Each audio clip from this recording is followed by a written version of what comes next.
Muy buen día compañeros, muy buen día maestros, mi nombre es Jocelyn Álvarez, soy integrante del grupo número 4 y el día de hoy les vamos a hablar respecto al marco teórico, los instrumentos y las normas APA para seguir en la línea de lo que es la metodología de la investigación.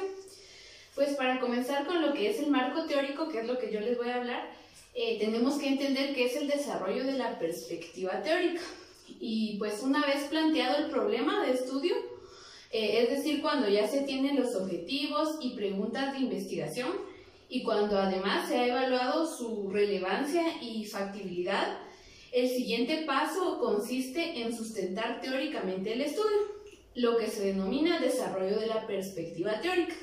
Esto implica exponer y analizar las teorías, las conceptualizaciones, las investigaciones previas y antecedentes en general que se consideran válidos para encuadrar el estudio. Todo esto implica exponer y analizar las teorías, las conceptualizaciones y todo lo que nos puede apoyar a sustentar nuestro estudio. Asimismo, es importante aclarar que el marco teórico no es lo mismo que una teoría. Por lo tanto, un marco teórico tiene que fundamentarse en una teoría. Entonces ahora entramos con lo que es específicamente el marco teórico. Pues dice que el marco teórico es la descripción de los elementos teóricos planteados por uno o varios autores y que permiten al investigador fundamentar su proceso de investigación. Otra definición es que el marco teórico conceptual define el problema desde determinada escuela, corriente, teoría, autor o sistema de pensamiento y es el que da respuesta tentativa al problema convertido en la o las hipótesis. Pues el marco teórico conceptual se verá reflejado dos veces en la investigación. La primera como parte del protocolo de investigación, donde de manera esquemática se ubicará lo que son los elementos que se incluirán para interpretar la realidad que estamos estudiando.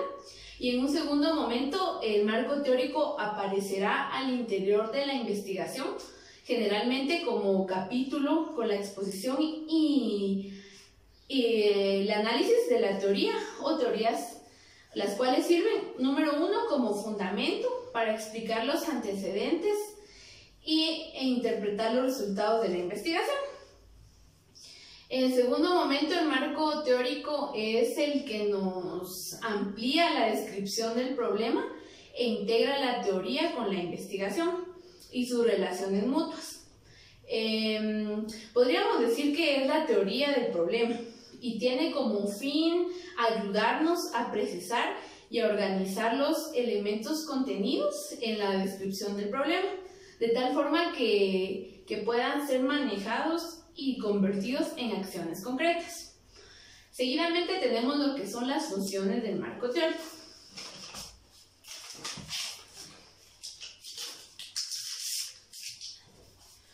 Pues la fase de selección de un marco teórico es importante y cumple dos funciones generales. Número uno, permite reformular o precisar la pregunta inicial. Número dos, sirve de fundamento a las hipótesis sobre las cuales el investigador construirá una respuesta coherente a dicha pregunta. Y entre varias funciones específicas que tiene, podemos mencionar tres muy importantes. La primera sería que nos sirve para delimitar el área de la investigación, es decir, seleccionar hechos conectados entre sí mediante una teoría que dé respuesta al problema formulado. Seguidamente también nos sirve para abreviar o resumir conocimientos existentes en el área que se va a investigar. Pues sirve de corriente principal en la cual va a aparecer la confirmación de las investigaciones. Y como tercera también nos sirve a expresar preposiciones, preposiciones teóricas generales, postulados, marcos teóricos de referencia, los que van a operacionalizar variables y van a esbozar teoría de técnicas y procedimientos a seguir. Seguidamente tenemos lo que son los tipos de fuentes de información o documentación.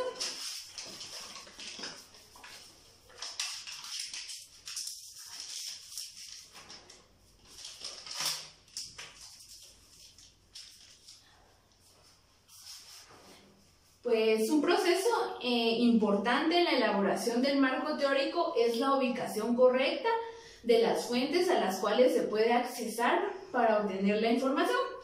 Entre estas fuentes podemos mencionar que existen básicamente tres tipos, que serían las primarias, las secundarias y las terciarias. La primera, fuentes primarias o directas. Estas son aquellas que contienen información no abreviada y en su forma original. Son todos los documentos científicos o hechos o ideas estudiados bajo nuevos aspectos. Entre ellas tenemos lo que son los libros, las publicaciones, periódicos, revistas, monografías científicas. Tenemos lo que son los archivos públicos o privados, entrevistas personales, tesis y disertaciones, también trabajos inéditos, patentes y normas. También están las segundas, que son las fuentes secundarias. Estas son aquellas que contienen información abreviada, tales como resúmenes, compilaciones y estados de referencias publicadas en las diferentes áreas de conocimiento. Solo sirven como simple ayuda al investigador, preferentemente para suministrar información sobre documentos primarios. Estas son fuentes de tipo indirecto. Pueden mencionarse entre ellas a citas bibliográficas, las revistas, revistas de resúmenes, catálogos de bibliotecas, reseñas, los índices bibliográficos y los ficheros. Este tipo de citas generalmente se incluyen al pie de las páginas, informan al lector acerca de una publicación y puede comentar algo de ello. Esta sirve para inducirlo a que el lector busque en una biblioteca y analice el problema desde la fuente primaria. Seguidamente tenemos las fuentes terciarias. Se trata de documentos que abrevian nombres y títulos de revistas y otras publicaciones periódicas, tales como boletines, conferencias y simposios, nombres de empresas, asociaciones industriales y de diversos servicios, títulos de reportes con información gubernamental, catálogos de libros, libros básicos que contienen referencias y datos bibliográficos, así como nombres de instituciones de servicio de investigación. Son útiles también fuentes no documentales, tales como organizaciones que realizan o apoyan estudios, miembros de asociaciones científicas, instituciones, agencias informativas y dependencias de gobierno que efectúan investigaciones. Seguidamente tenemos lo que es las etapas para la elaboración del marco teórico.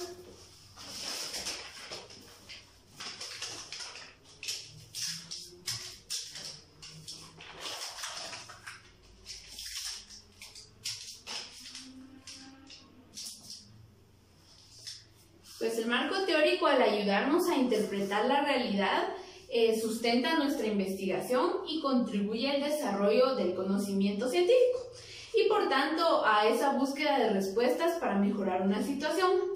Tal desarrollo usualmente comprende dos etapas. Número 1, la revisión analítica de la literatura correspondiente y la construcción del marco teórico, lo que puede implicar la adopción de una teoría. Les voy a explicar la primera.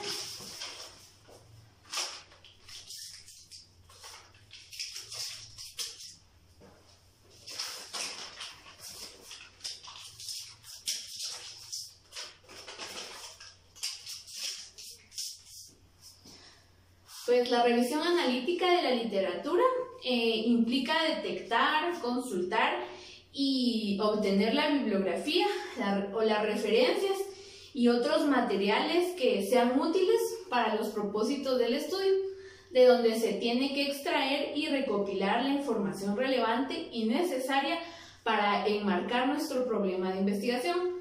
Pues esta revisión debe ser selectiva, puesto que cada año se publican en el mundo miles de artículos en revistas académicas, periódicos, libros y otras fuentes sobre las diferentes áreas de conocimiento. La revisión, comenzamos con este proceso con el inicio de la revisión de la literatura.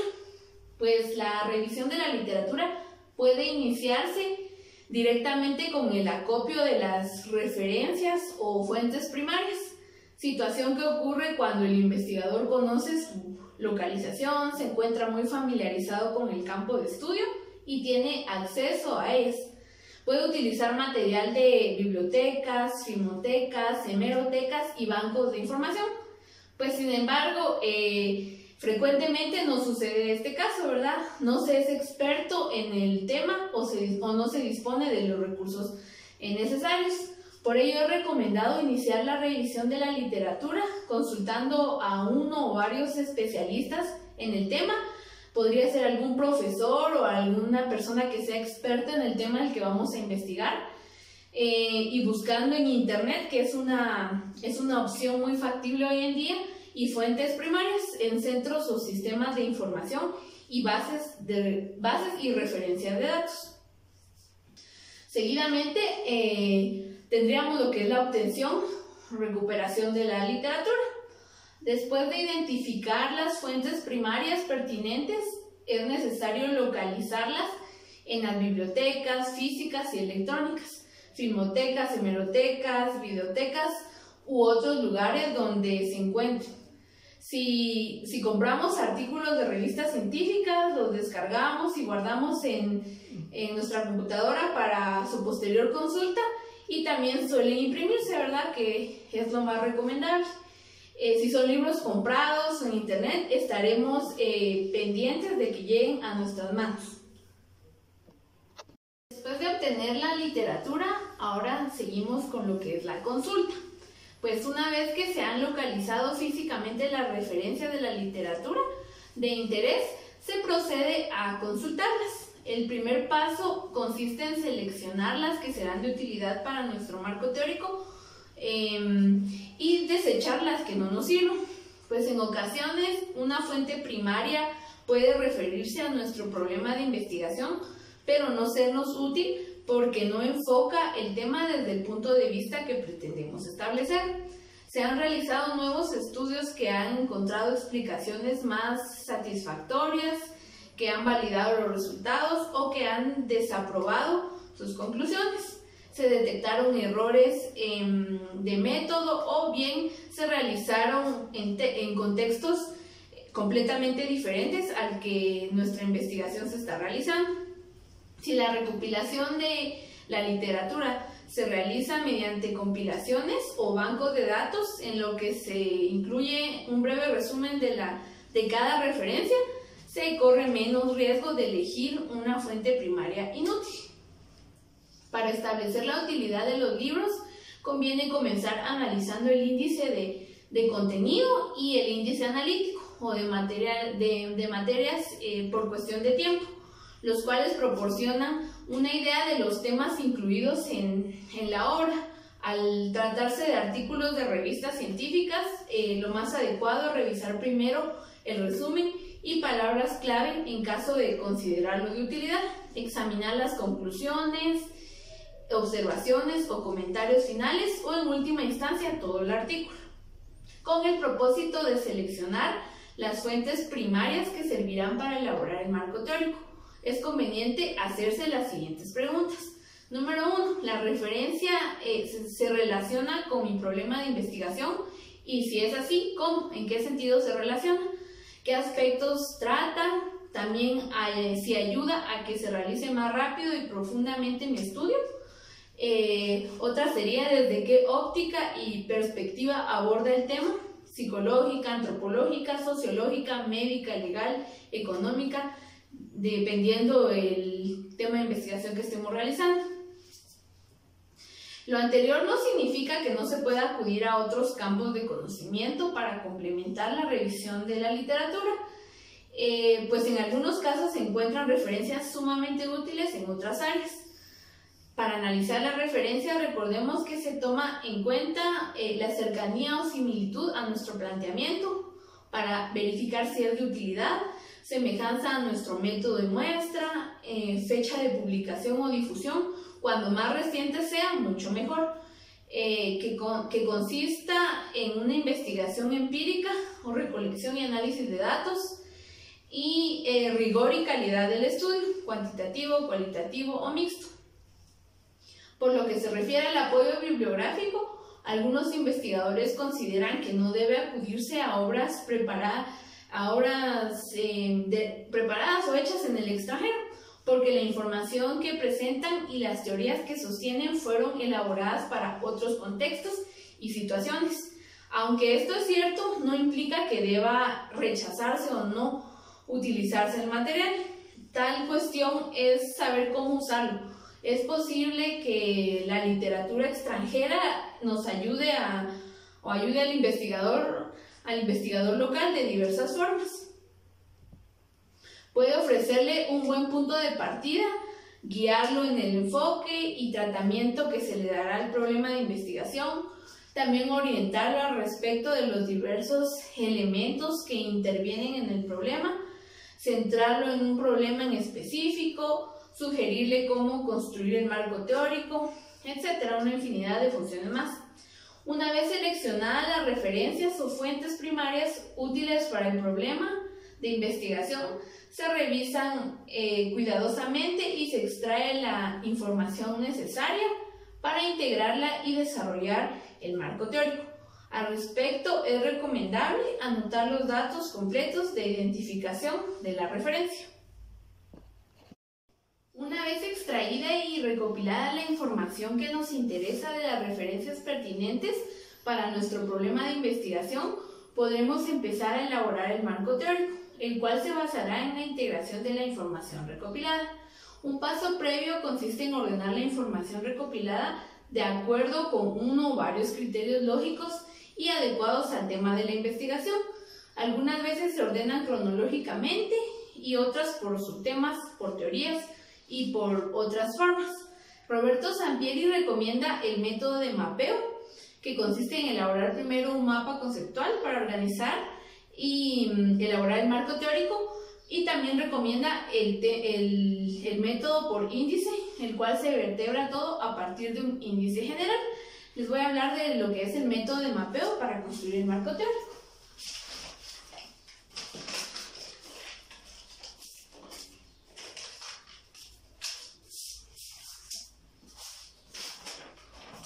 Pues este método implica elaborar un mapa conceptual y con base en este profundizar con la revisión de la literatura y el desarrollo del marco teórico. Como todo mapa conceptual, su claridad y su estructura dependen de que seleccionemos los términos adecuados, los que a su vez se relacionan con un planteamiento enfocado. Tomaremos de ejemplo lo que es el tema de clima organizacional. Primeramente tenemos que tener o definir palabras claves que nos van a llevar por una ruta en nuestra investigación, nos van a orientar.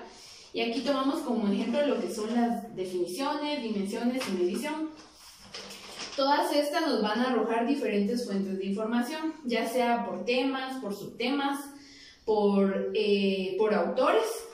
Y nosotros vamos a ordenar dentro del mapa cada una de ellas, vamos a hacer nuestra estructura y esto nos ayudará a poder tener de una manera clara la información que nos ayudará para poder armar nuestro marco teórico.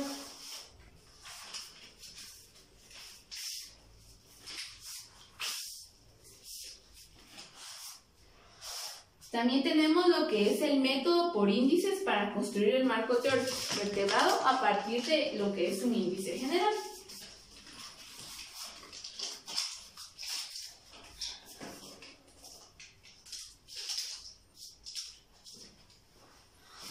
Otra manera rápida y eficaz de construir el marco teórico consiste en desarrollar en primer lugar un índice tentativo de este, ya sea global o general, e irlo afinando hasta que sea sumamente específico. Luego se coloca la información, o sea las referencias en el lugar correspondiente dentro del esquema. A esta operación puede denominársele vertebrar. el marco o perspectiva teórica para generar la columna vertebral de este. Es muy similar al mapa, solo que aquí lo desglosamos de una manera que asimile en vértebras. También está el tema 1, tema 2, tema 3. Cada tema tiene subtema 1.1, 1.2 y seguidamente de esto también adjuntamos las referencias. Y pues tiene como objetivo lo mismo que el mapa, ¿verdad? De una manera gráfica representar la información que tenemos para ayudarnos a tomar la decisión más adecuada.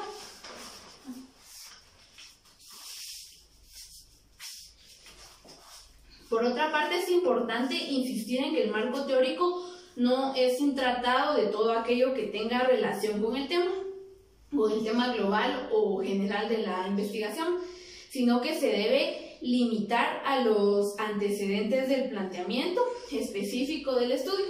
Si este se refiere a los efectos secundarios de un tipo de medicamento concreto en adultos de cierto perfil, la literatura que revisemos y se incluya deberá tener relación con el tema en particular. No podemos desviarnos y no sería práctico incluir, como por ejemplo, apartados de la historia de la medicina en general, los efectos de los medicamentos, porque todos estos, aunque tienen algún tipo de relación, no es una relación específica y solo nos harían desviarnos de lo que es en sí nuestro tema global. Por último, después de haber realizado correctamente todo este proceso, tenemos lo que es en sí la construcción del marco teórico.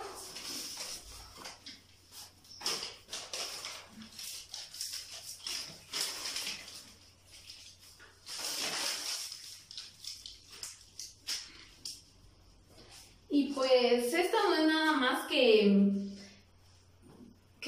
hacer o redactar su contenido, hilando párrafos y citando apropiadamente las referencias con un estilo editorial aceptado, como son las normas APA, Harvard o Vancouver. Con respecto a las normas APA, las estaremos desarrollando seguidamente. Y pues por último debemos tener en cuenta que al construir un marco teórico debemos centrarnos en el problema de investigación que nos ocupa, sin divagar en otros temas ajenos al estudio. Tenemos que tener presente siempre que un buen marco teórico no es aquel que contiene muchas páginas, porque como dicen, más vale calidad que cantidad, sino que este trate con profundidad únicamente los aspectos relacionados con el problema y que vincule de manera lógica y coherente los conceptos y las proposiciones existentes en estudios anteriores.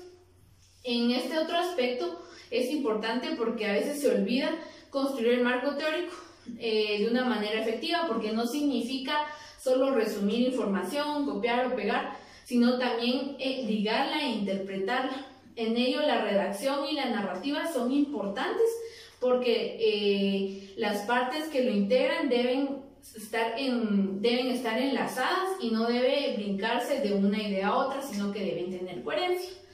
Y esto es todo lo que respecta al marco teórico. Espero que la información sea de utilidad para ustedes y les dejo el tiempo con mis compañeros. Muchas gracias por su atención. Buenas tardes maestros, buenas tardes compañeros. Mi nombre es José David Zapón Agustín. Continuando con la exposición, vamos a desarrollar el tema de instrumentos de investigación. Para desarrollar el tema sobre instrumentos de investigación, vamos a definir primero qué significa medir. Medir significa determinar el volumen o capacidad de alguna cosa a otra. Nosotros a diario medimos cuando, por ejemplo, miramos la hora, estamos midiendo el tiempo. También, qué requisitos debe cubrir un instrumento de medición. Entre los requisitos que debe cubrir un instrumento de medición está que toda medición o instrumento de recolección de datos debe tener confiabilidad, validez y objetividad. La confiabilidad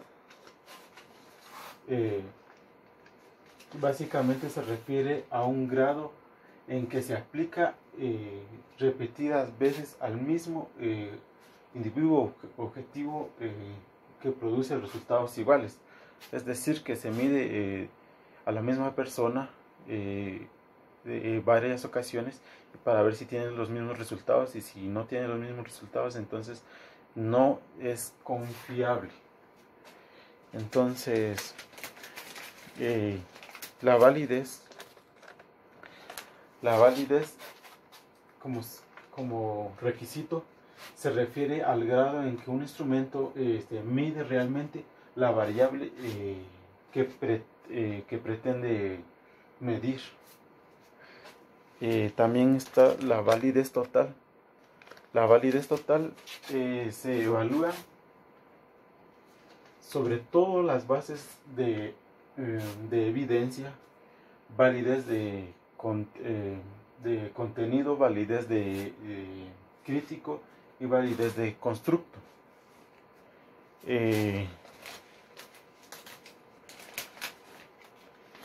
La relación entre la confianza y la validez es muy importante, porque en base a ello un instrumento puede ser confiable, pero a veces no puede ser o no necesariamente válida. Por ello es que es un requisito muy importante, porque tiene que tener relación, tiene que ser confiable y tiene que tener validez un instrumento de investigación. La objetividad como como último requisito refiere al grado en que es o no permite a la influencia de los sesgos de investigación que la administración que el administrador califica e interpreta. También tenemos el procedimiento para construir un instrumento de medición. Para construir un instrumento de medición tenemos 11 pasos. Primero está que se debe redefinir redefiniciones fundamentales, que básicamente se refiere a ver si se modifican o se mantienen las variables de investigación. Segundo punto está la revisión enfocada a la literatura, que básicamente se refiere a revisar estudios anteriores y medir variables de interés. Y como tercer punto está identificar las variables a medir y sus indicadores. Esto se refiere a que debemos identificar componentes y establecer indicadores de medición. Como cuarto punto está tomar decisiones claves, y esto básicamente es decidir qué tipo de cuestionario o hoja de observación, etcétera, o qué tipo de instrumento debemos utilizar. Como quinto está la prueba piloto. Luego de que tengamos nuestro instrumento, tenemos que realizar una pequeña muestra y con el que se puede medir la confiabilidad y la validez de ello. Como sexto punto tenemos la prueba piloto, como séptimo punto está elaborar la versión final del instrumento, donde es el momento donde se realizan todos los cambios necesarios y donde ya se tiene finalmente un instrumento ya final para pasar. También tenemos el entrenamiento de personal, donde se capacita y se motiva a todas las personas que harán que pasarán los instrumentos. También tenemos la autorización para aplicar instrumentos. Esto significa que tenemos que tener ya los permisos y acceso a donde vayamos a pasar nuestros instrumentos. También tenemos la administración de instrumentos, donde básicamente es aplicar el instrumento de recolección de datos. Y tenemos también la preparación de datos para el análisis, donde básicamente se codifica y se inserta una base de datos, y por último el análisis de ello. Estos son los pasos o el procedimiento para construir un instrumento de medición. También tenemos cuestiones fundamentales para un instrumento o sistema de medición, donde se refiere básicamente a la operacionalización, codificación y establecer niveles de medición. La operacionalización es el tránsito de variables al ítem o valor, donde se define, son definiciones conceptual y operacional, un proceso lógico, y hacerlo transitar de sus variables a sus dimensiones o componentes. Y la codificación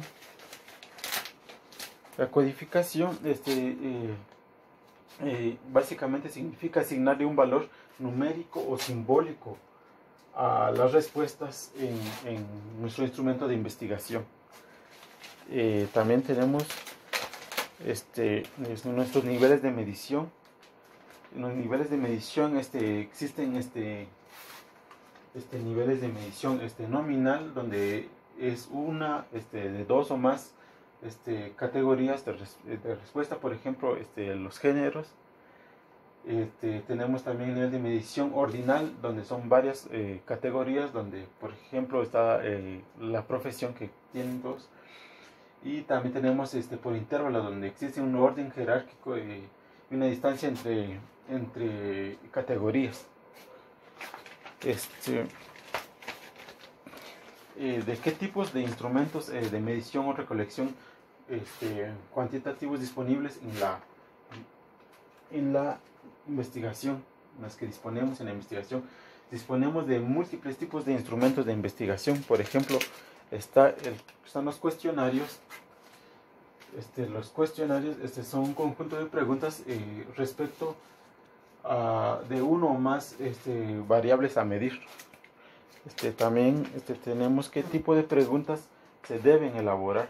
Pues se pueden elaborar dos tipos de preguntas, por ejemplo, o tres. Están las preguntas cerradas, preguntas abiertas. Las preguntas cerradas son previamente delimitadas, y las preguntas abiertas, donde no están delimitadas las respuestas. También conviene usar preguntas cerradas o abiertas, pues esto va a depender de la necesidad de la investigación, donde las respuestas, las ventajas de la respuesta cerrada es que es más fácil de codificarlas, y las respuestas abiertas es un poco más complicada, un poco más amplia, pero es un poco más difícil de codificarlas también. Una o varias preguntas para medir variables. Pues en ocasiones solo basta con una pregunta clave para medir las variables. Una pregunta clave es suficiente para medir variables, pero igual se pueden hacer varias. Las preguntas van codificadas o no. Pues las preguntas se requieren codificar las respuestas de los participantes y de los cuestionarios.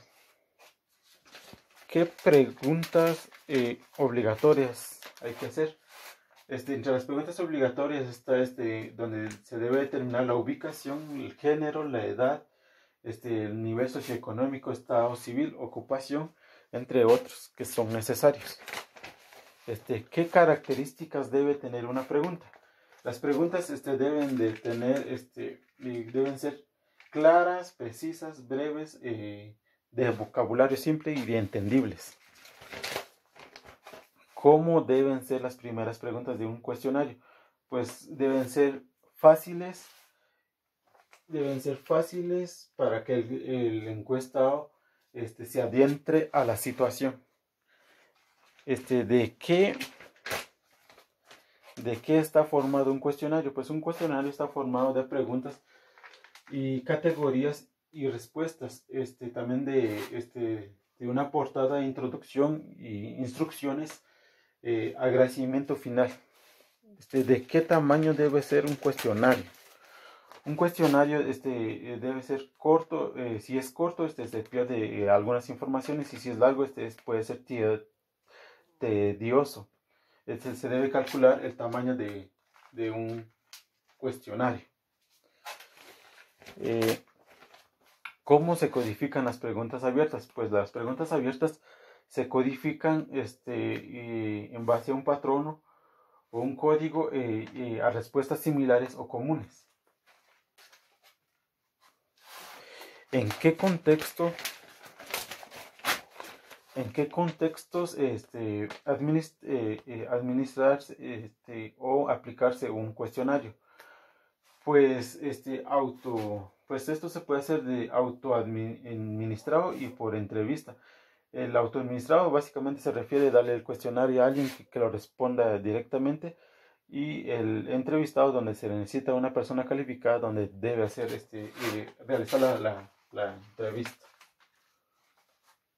Algunas consideraciones adicionales para la administración del cuestionario. Pues sí,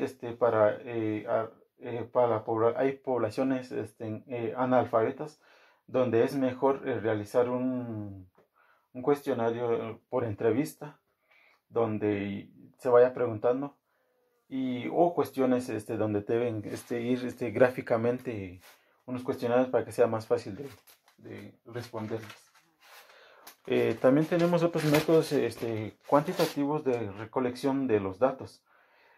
Básicamente se refiere a cuestionarios y escala de actitudes.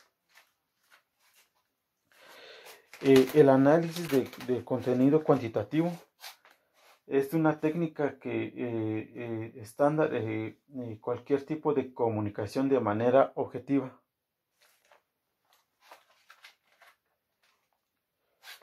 Entre los otros métodos cuantitativos de recolección de datos, tenemos la observación también. Es un método de recolección de datos que registra confiabilidad y de comportamientos y situaciones observables.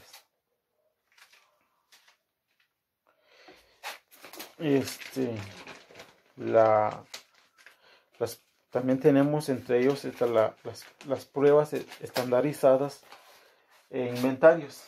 Estas pruebas básicamente miden la magnitud y la personalidad, el razonamiento matemático de las personas. Bueno, entre ellos tenemos también datos secundarios de recolección recolectados por otros investigadores. Esto implica revisión de documentos, archivos físicos o electrónicos, donde nosotros nos basamos para recolectar datos, donde ya han sido recolectados. Nosotros ya somos digamos, una parte secundaria. También los instrumentos mecánicos están entre los otros métodos. Están instrumentos mecánicos o electrónicos. Esto básicamente se refiere a detectar, por ejemplo, detector de mentiras o polígrafos, pistola de láser, instrumentos que captan la actividad cerebral. Y ¿cómo se codifican las respuestas a un instrumento de medición? Pues esto, como lo habíamos mencionado anteriormente, se codifican a través de símbolos o números. Y por último tenemos el error de codificación. Pues siempre existe algún pequeño margen de error, y debe de corregirse y revisarse físicamente todos estos errores de codificación. Este es todo por mi parte, compañeros. Continuamos con la siguiente compañera. Buenas tardes, licenciada. Buenas tardes, compañeros. Mi nombre es Vivian Romero. Voy a hablar sobre las normas APA. Las normas APA son estándares creados por la Asociación Americana de Psicología. Esto les ayuda a los investigadores a unificar la forma de un trabajo, ya sea de de grado o de investigación. Tenemos el formato, el primero, el formato del documento. Las normas APA se trabajan en la plataforma de Word y nos indica que debemos de utilizar hojas tamaño carta. Estas hojas tienen que tener 21.59 centímetros por 27 centímetros. También nos dice que tenemos que usar la sangría de 1.27 en cada línea de un párrafo. Y también vamos a usar 2.54 centímetros de márgenes derecho, izquierdo, superior e inferior. Y también nos dice que tenemos que usar un espacio de interlineado de doble y también la numeración tiene que estar en la parte superior de la hoja, en el lado derecho, y también las fuentes y tamaños. Tenemos algunos que son Times New Roman de 12 puntos, Georgia de 11 puntos, Computer Modern de 10 puntos, Calibri de 11 puntos, Arial de 11 puntos y Lucida Sans Unicode de 10 puntos. También nos indica que tenemos que usar algunas abreviaturas, por ejemplo, capítulo, CAP, edición ED, edición revisada ED y RED, editor o editores ED, traductor TRAD, sin fecha F y F, página o páginas P, entre paréntesis PP, volumen vol, número num, parte PP, suplementos sub. El siguiente punto es los órdenes de los elementos del trabajo. ¿Cómo debe llevar el orden de los trabajos? El primer punto es la página de presentación. Es la primera hoja que aparece de un trabajo, los cuales se denominan portada. Existen dos tipos de portadas. La primera es para estudiantes y la segunda es para profesionales. En la portada de los estudiantes nos indica que tiene que llevar el título, la numeración, la afiliación, que es el nombre de la universidad, autor, el nombre del investigador, la asignatura, los profesores y la fecha. De la misma manera, tenemos el de profesionales, el título, la numeración, el título, con esto la diferencia es que acá es un título corto y acá es el título de la investigación. También los autores y afiliaciones y una nota del autor. El siguiente es el resumen. El resumen es una extracción literal de un texto que se considera más importante. Luego sigue el contenido. El contenido es el cuerpo del trabajo o el cuerpo del texto, que se divide en 4. Aquí tenemos el primero, que es la introducción. La introducción es una pequeña información acerca del contenido o de los temas que contiene el trabajo. Luego tenemos el método. Los métodos les permiten a los lectores conocer cómo fue la recopilación de los datos. Luego tenemos los resultados son informaciones relevantes sobre el método que se realizó. Luego tenemos la discusión, es evaluar y interpretar los resultados de la investigación. Luego tenemos las referencias. Son apartados donde se presentan los datos completos de los autores citados en la investigación. Luego tenemos las notas al pie. Esta es una breve porción de información, los cuales se enumeran. Puede ser en la parte superior derecha como un superíndice o una descripción de la nota. Acá, como podemos ver en este ejemplo, acá tenemos la numeración en esta parte, o podría ser en esta parte de abajo al inicio del texto. Seguidamente tenemos las tablas. Las tablas les permiten a los lectores ver con claridad la información que se le proporciona a través de números y descripciones.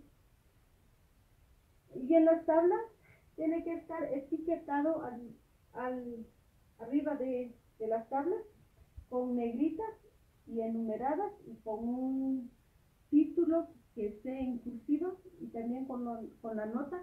La nota es la fuente donde se sacó la información. De la misma manera con las figuras. Las figuras pueden ser fotografías, ¿verdad? Y también tienen que estar etiquetadas con negrita y tienen que llevar un título que esté en cursivas y su respectiva nota. Por último, tenemos los anexos. Los anexos son elementos que le permiten al lector evaluar el contenido,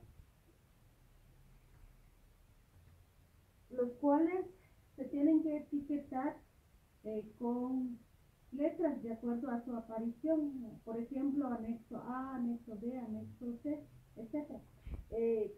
También se tienen que mencionar en el párrafo del texto. Por ejemplo, véase el anexo A, y también tiene que estar en hojas separadas, los cuales también tenemos los tipos de títulos. Tenemos el título nivel 1, nivel 2, nivel 3, nivel 4, nivel 5. En el nivel 1 nos dice que el encabezado tiene que estar centrado y en negrita. El nivel 2, el encabezado tiene que estar alineado a la izquierda y en negrita. El nivel 3, el encabezado tiene que estar alineado a la izquierda en negrita y cursiva.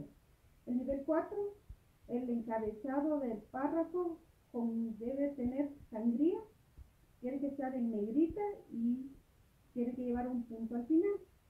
El nivel 5 nos indica que el encabezado del párrafo tiene que tener sangría, está con negrita, letras cursivas y punto al final.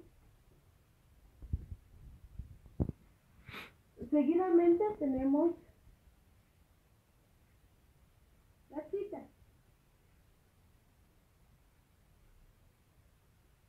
Las citas son ideas que se extraen de un texto, las cuales se dividen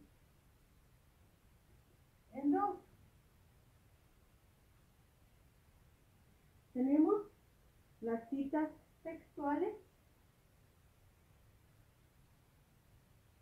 y los parafraseos. En las citas textuales se extrae un pequeño párrafo dentro de un texto que sea literal, no va a tener ningún cambio, y el parafraseo solo se detiene en la idea del autor y con las propias palabras se va a redactar. En las citas textuales tenemos citas cortas citas largas. Las citas cortas son menor de 40 palabras. Y tiene que estar entre comillas y punto al final. Por ejemplo, acá está entre las comillas y que está subrayado con verde. Es una cita corta, tiene menos de 40 palabras.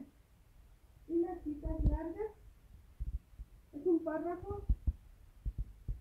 Todo el párrafo tiene que tener una sangría de 1.27 y tiene que está subrayado con verde, ¿verdad? Luego nos indican que hay dos formas de hacer las citas. Tenemos las citas parentéticas, los que aparece el apellido, el año y la página del autor entre paréntesis. Y tenemos las citas narrativas. Acá se usan las citas narrativas al inicio del párrafo citado, del párrafo extraído del texto, con una pequeña frase. Por ejemplo, acá tenemos la cita corta. Vamos a hacer la cita, le colocamos las citas narrativas, ¿verdad? John, el apellido del autor, luego la fecha de publicación, el año, entre paréntesis, indica que seguidamente el texto, ¿verdad? Y le colocamos entre paréntesis la numeración de la página en donde se sacó el texto. Y en las citas parentéticas solo se coloca al final entre paréntesis el apellido,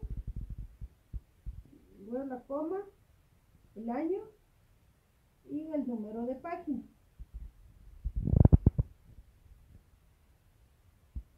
Acá nos indica cómo podemos citar. Acá tenemos algunos ejemplos.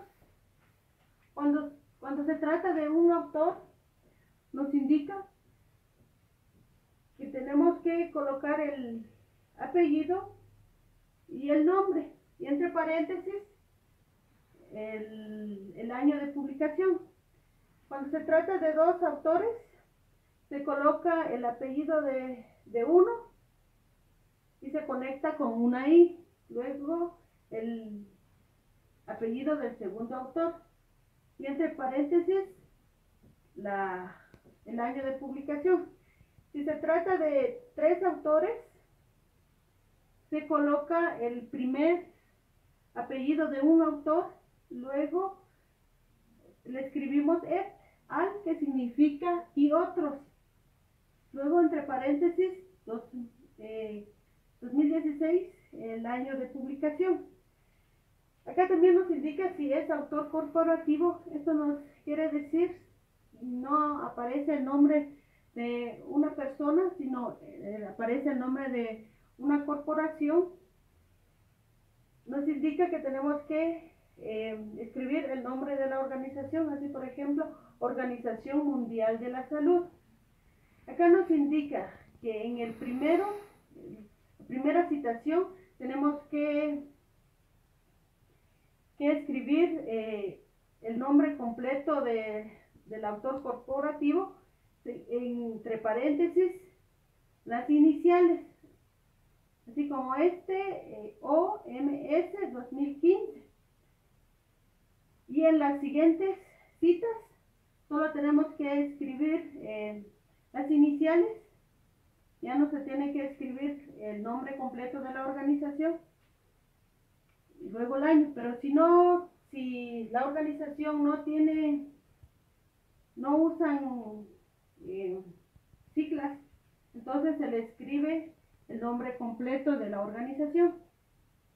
Seguidamente tenemos la cita del mismo autor con diferente año. Acá nos indica que si un autor, utilizamos varias citas de un mismo autor, pero el libro fue publicado en diferentes años, escribimos el apellido y entre paréntesis el año del primer libro. Se divide, usamos el punto y coma para dividir los años, y luego se escribe el otro año del otro libro, así como podemos ver acá, 1984, punto y coma, 1986. Luego nos indica si la cita de publicación no tiene autor, pues se le escribe o se le pone el primer título que aparece en el trabajo. Por ejemplo, nos indica acá informe anual, 2013. Pero si en el libro o en el texto donde sacamos la información nos dice que es anónimo, pues se le coloca como anónimo. Así como nos indica este ejemplo, anónimo, 2020.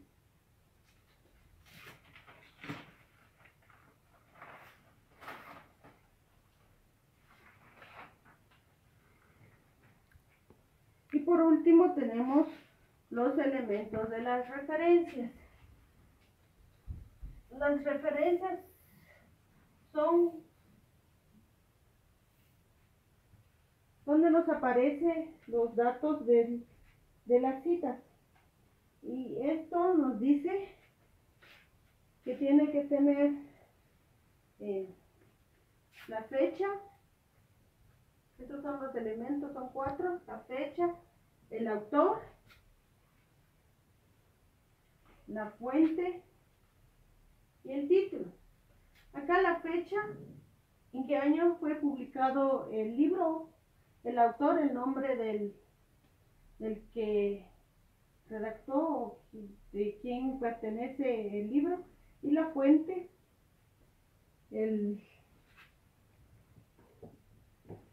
la fuente nos indica